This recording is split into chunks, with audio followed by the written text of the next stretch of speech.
La première différence, c'est celle de l'environnement. Parce que il faut reconnaître que les parents d'aujourd'hui sont vraiment à féliciter.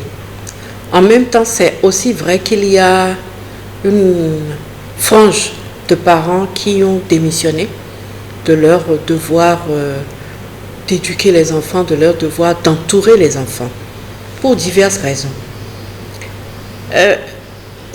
De notre temps, par exemple, on n'était pas entre griffes mélangées comme on est aujourd'hui. Et je pèse bien mon mot. Aujourd'hui, les enfants sont mélangés, les parents aussi sont mélangés. Beaucoup en tout cas. Parce que avec le développement d'Internet, des réseaux sociaux et autres, l'environnement familial a pris un coup. Et ce coup ne frappe pas seulement les enfants, ça frappe aussi les parents. Je dois reconnaître que nous, par exemple, moi, ma génération, moi j'ai plus de la cinquantaine, je n'ai pas encore la soixantaine, on n'était pas exposé à autant de sollicitations que les enfants d'aujourd'hui. Moi j'ai grandi d'abord avec la télé noir-blanc, puis après c'est passé à la télé couleur, mais vraiment avec des programmes qui n'ont rien à voir avec les programmes d'aujourd'hui. Il n'y avait pas de téléphone portable, il n'y avait que le téléphone fixe. Les parents avaient une plus grande marge de contrôle, si je puis ainsi dire, sur les informations que les enfants reçoivent de l'extérieur. Celles que l'on donne à l'intérieur ne se confrontaient pas autant à celles de l'extérieur que ce n'est le cas aujourd'hui. Je pense aussi que les parents eux-mêmes étaient moins sollicités hier qu'ils ne l'étaient aujourd'hui. On avait, à part les parents qui choisissaient de travailler, qui étaient, comment on va dire, dans le secteur privé, la majorité des parents, à une certaine époque, étaient des parents qui n'avaient pas de grandes difficultés à trouver du travail. Je dirais même que la génération, moi, de mes parents, le travail les attendait. Ils faisaient leurs études, ensuite ils se retrouvaient en groupe Afrique de l'Ouest française, Afrique occidentale française, quelque part à Dakar. Ils finissaient leurs études et le temps qu'ils rentrent dans l'administration, il y avait déjà une place qui les attendait. La génération qui a suivi, ça a un peu changé. La génération des parents, parce qu'il ne faut pas oublier aussi qu'on a de jeunes parents qui ont de très très grandes sollicitations. Aujourd'hui, nous sommes sur un marché du travail qui est extrêmement concurrentiel, qui ne demande plus seulement des compétences intellectuelles, ce qu'on a appris pendant qu'on faisait ses études, mais qui demande aussi, comme on dit aujourd'hui, une grande intelligence émotionnelle, qui demande que les parents, les travailleurs, soit les cadres, soient particulièrement performants, avec d'autres paramètres qui entrent dans l'examen qu'on fait des profils. Et du coup, les parents sont extrêmement occupés. En ce qui concerne les parents qui ne sont pas forcément dans du travail intellectuel, qui sont des commerçants, qui sont des artisans, etc., ils ne savent plus faire de la place. Ils ne savent plus prendre le temps, non pas attendre d'en avoir. Parce qu'on dit souvent, j'ai pas le temps, mais il faut prendre le temps, parce que le temps n'attend pas, il court. Ils n'ont plus le temps de prendre le temps, ils ne prennent pas de temps pour s'asseoir et s'occuper de leurs enfants, discuter avec leurs enfants, être à l'écoute de leurs enfants. Donc, je dirais qu'aujourd'hui, on a l'impression que beaucoup de parents et beaucoup d'enfants sont en souffrance, l'un et l'autre.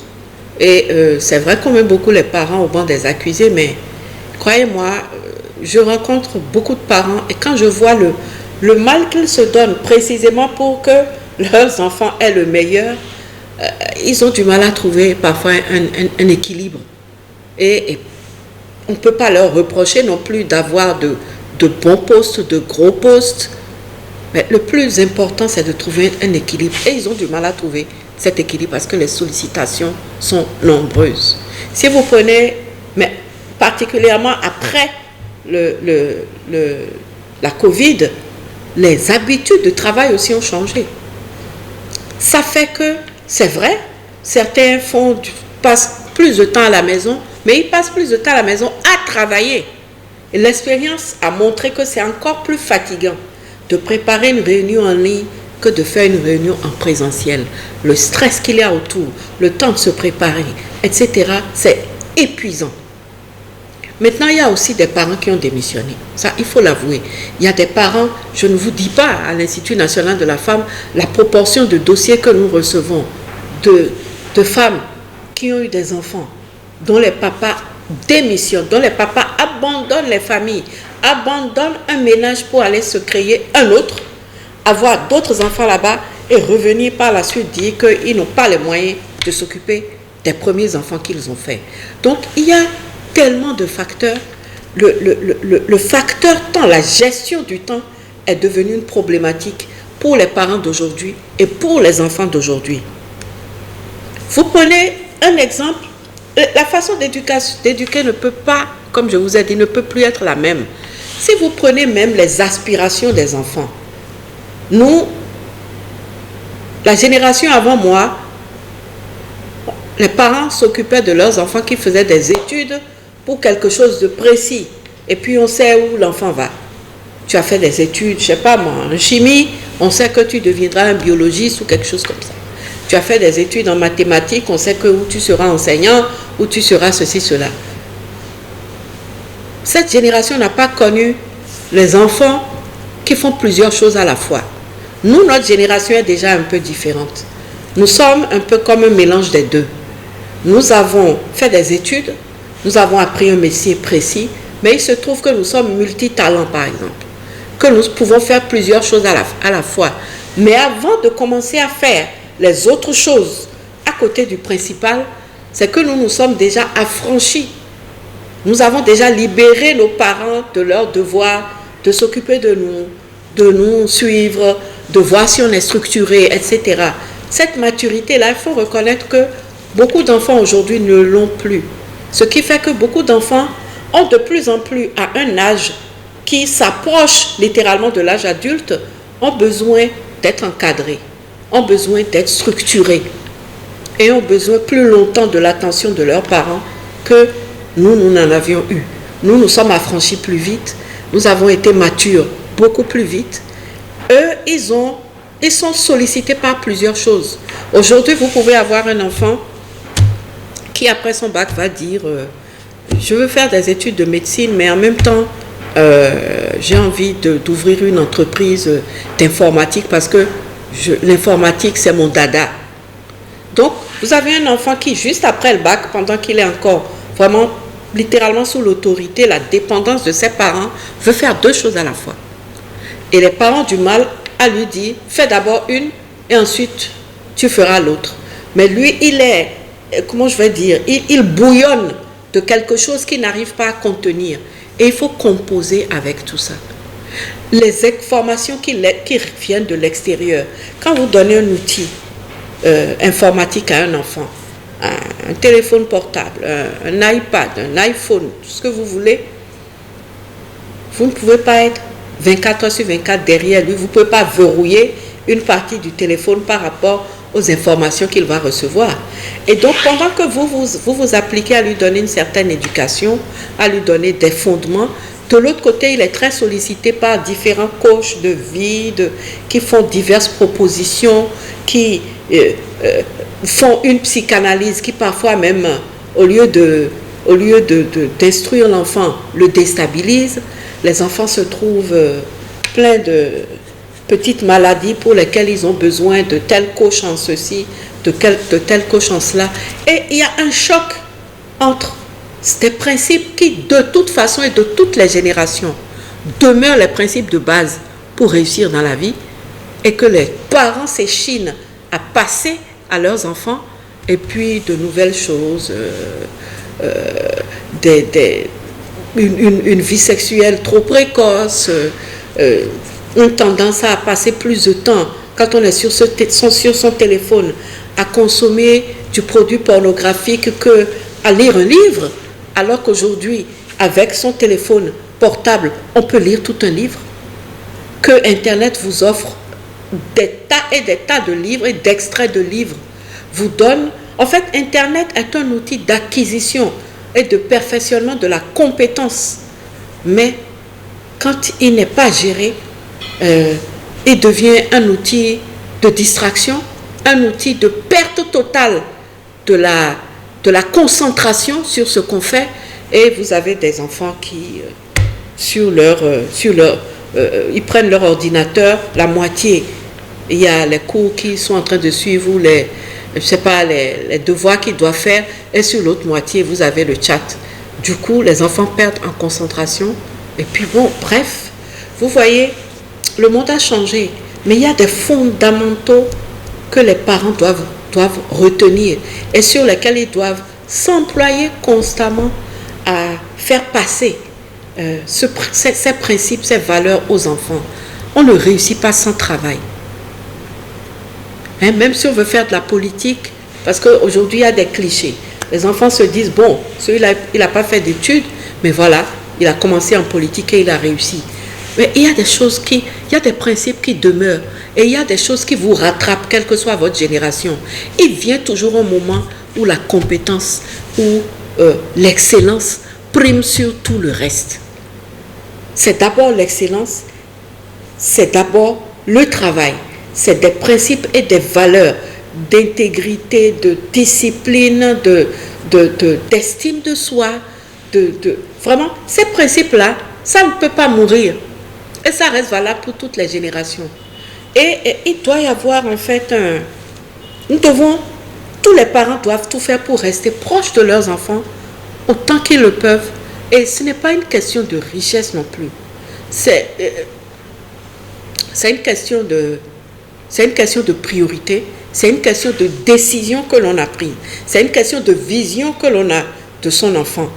Les parents, on doit rester proche de nos enfants. On doit les guider dans l'acquisition du discernement pour pouvoir prendre des décisions sages selon les saisons qui viennent. On doit, même quand ils veulent créer leurs propres affaires qui sont pleines d'enthousiasme, on doit les aider à prendre des précautions avant de créer leurs propres affaires. On doit passer du temps avec les enfants. On doit être des amis de nos enfants sans verser dans une relation où l'enfant vous tapote la joue et vous dit « Papa, tu n'as rien à m'apprendre » ou « Maman, tu as dépassé ». Non. Mais il faut absolument rester les amis de nos enfants pour que, au fur et à mesure qu'ils évoluent, on puisse être à côté d'eux sans qu'ils aient l'impression qu'on les encombre, mais qu'on crée une relation telle que ce soit eux-mêmes qui viennent vers nous. « Papa, tu sais, il y a telle chose. Maman, tu sais, il y a telle chose. Je voudrais bien.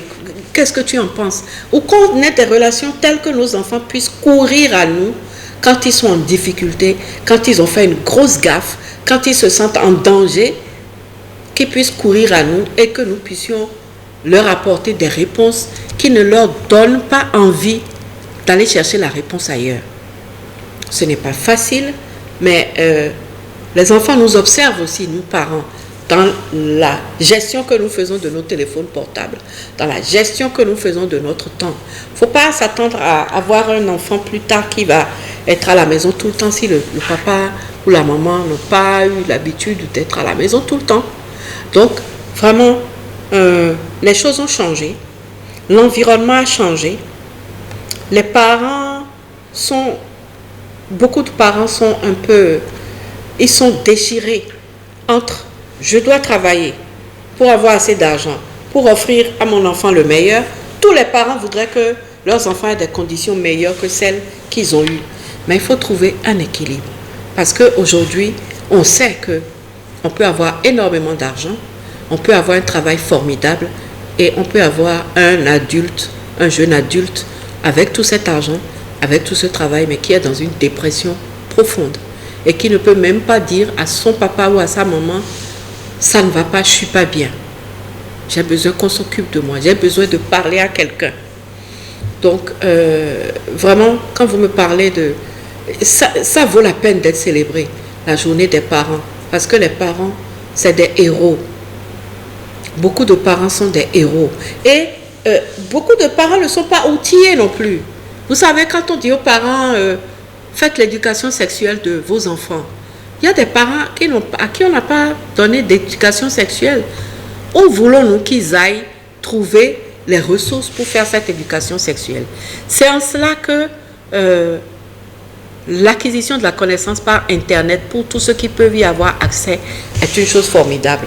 Parce qu'aujourd'hui, même si quelqu'un ne vous parle pas d'éducation sexuelle, il y a d'abord plein de programmes, plein de sensibilisation à l'éducation sexuelle, etc. autour de nous, mais il y a aussi énormément d'informations sur Internet. Franchement, il y a des tas de choses qu'on peut apprendre sur Internet. Donc, plutôt orienter son énergie, quand on veut utiliser les réseaux sociaux, sur l'acquisition de ces connaissances-là, qui vont nous aider à aider aussi nos enfants. Et pour les parents qui sont moins démunis, les programmes que nous faisons de sensibilisation en milieu rural, en milieu ceci, ne sont pas vains. Je crois que le plus dur, c'est d'inviter les parents aussi à venir nous écouter. Donc, moi, je ne suis pas de ceux qui mettent les parents au banc des accusés, parce que tous les parents, quelques parents sont terribles, mais la majorité des parents sont formidables. C'est des parents qui s'insultent devant les enfants. Est-ce que le message arrive? Ça, c'est les parents terribles. Je pense que les parents qui font, qui se dévorent mutuellement devant leurs enfants doivent se souvenir que nos enfants reproduisent nos modèles. S'ils ne vivent que dans ça, ça va. Pour eux, ça sera la norme. S'ils n'ont pas un modèle ailleurs, et si leurs parents, c'est normal, les enfants, leurs parents sont leurs modèles. Donc, ou bien ils vont, comment dirais-je, reproduire exactement le même schéma, ou bien ça va les déconstruire totalement. N'est-ce pas? Donc, les parents devraient avoir de la retenue en présence des enfants. Il y a des parents qui sont eux-mêmes en difficulté. Il y a des parents qui ne vont pas bien, il y a des parents déprimés. Quand on est un parent et qu'on est au bord d'une dépression, peut-être parce qu'on a un problème professionnel, peut-être parce qu'on a un problème familial, tout ça est combiné, tout ça, il y a des parents qui font ce qu'on appelle un burn-out. C'est-à-dire qu'ils sont tellement drogués du boulot, qu'à un moment donné, ils s'effondrent. Ces parents-là doivent demander de l'aide.